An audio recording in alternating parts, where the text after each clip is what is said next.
৪৭ কোটি টাকায় সরাসরি ফিফার কাছ থেকে বিশ্বকাপ ফুটবলের সম্প্রচার সত্ত্ব কিনেছে বাংলাদেশ টেলিভিশন। এর মধ্য দিয়ে বাংলাদেশের ফুটবল ভক্তদের টিভিতে বিশ্বকাপ দেখা নিয়ে যে শঙ্কা দেখা দিয়েছিল তা দূর হয়ে গেল।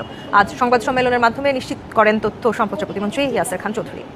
প্রায় ১০০ কোটি টাকার বিশাল বিশ্বকাপ ফুটবল বাংলাদেশে কোনো টিভি চ্যানেলে দেখাবে কিনা অথবা আদৌ বাংলাদেশে বসে টিভিতে খেলা বিশ্বকাপ দেখতে পারবে কিনা সেটা ফুটবল ভক্তদের মাঝে তৈরি হয়েছিল হতাশা। সেই হতাশা পেছনের কারণ জানালেন তথ্য ও সম্প্রচার প্রতিমন্ত্রী।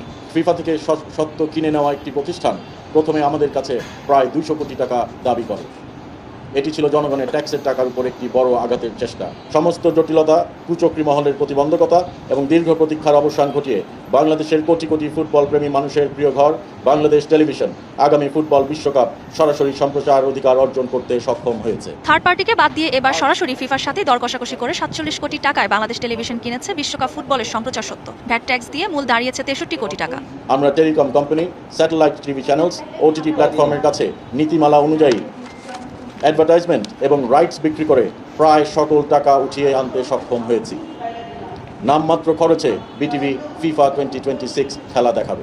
বাংলাদেশে বিশ্বকাপ খেলা দেখা যাবে ঘরে বসে, সেই স্বস্তির খবরের সংবাদ সম্মেলনে ছিলেন ক্রীড়া প্রতিমন্ত্রী আমিনুল হক। যে গত বিশ্বকাপে কিভাবে ১০০ কোটি টাকা দিয়ে কেনা হয়েছিল, বর্তমানে আমরা যেটিকে ৪৭ কোটি টাকা দিয়ে সত্ত্ব কিনে এবং সেটি আবার অ্যাডভার্টাইজমেন্ট রাইটস দিয়ে আবার সেটি পূরণ হয়ে যাচ্ছে। তার মানে আমরা কিন্তু মাননীয় প্রধানমন্ত্রীর যে নির্দেশনা যে আমরা একটি স্বচ্ছ একটি অবস্থান তৈরি করে আমরা নীতিগতভাবে ভালো কিছু কিভাবে অর্জন করা যায়, কিভাবে ভালো কিছু প্রতিষ্ঠিত করা যায় সেই লক্ষ্যে আমরা কাজ করছি।